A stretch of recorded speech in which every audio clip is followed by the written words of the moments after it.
Let us talk about hard numbers. Yeah, I mean, one that jumped out at me right Yeah. away, again, going back to Venezuela and what a basket case it is, and, this is a good what one. you don't want. Yeah.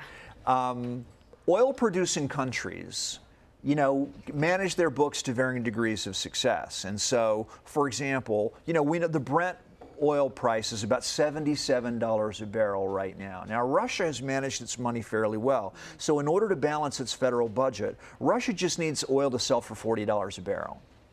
Iran needs it to sell for $68 a barrel to balance the books. The Saudis need more. They need $88 a barrel. The Venezuelan government, to balance its budget, needs an oil price of $223 per barrel. Right. That's just another measure of how awful the economic situation is in Venezuela. Yeah, things are dire there. Yeah. I thought 20 was actually kind of interesting. There's a lot of attention on women getting behind the wheel in Saudi Arabia. Women are allowed to drive now for the first time in a long time. Yeah.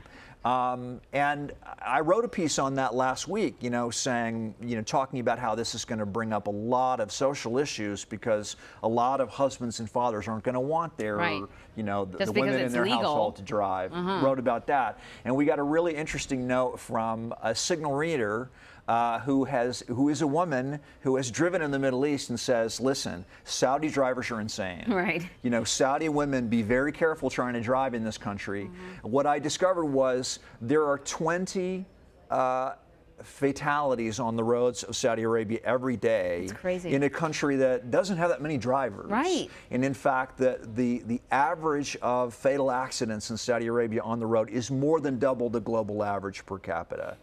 People just don't really deal with traffic lights and those pesky little things. The things that are meant to Right, to keep tell us you where safe. you can and can't drive. Apparently in Right. Saudi Arabia. Well, I wonder if that number is going to go up just because now there's going to be more drivers on the road. Well, there's liable to be a few more drivers on the road, and hopefully they're going to be very careful. Can we talk about 273 million? Because we like to sort of end on The former Prime Minister of Malaysia, Najib Razak, has lost his bid for re-election and has been the focus of corruption investigations for many years, but now the police are actually on his properties. And over the course of a few days, going to all the various properties that he's linked with, they collected $273 million worth of what we can call swag. We're literally talking about bags with cash, very expensive jewelry, 14 tiaras. Because you need one for every day. Because 14 tiaras. Right. And something like 237 Hermes bags. Yeah, and they're expensive. So, I mean, they're several $1,000s. So, the Najib Razak family was living the life. How much do you get paid as Prime Minister? Not $237 million. Right. And in fact, the scandal that really, more than anything else, brought down his government is a scandal of billions and billions of dollars, a lot of which is unaccounted for. I think they're going to find more in that country. Oh, that is interesting. Willis Sparks, thank you very much. Thank you. Well, you can check out all of these stories and more by subscribing to the Signal newsletter. Just sign up for it at GZEROmedia.com.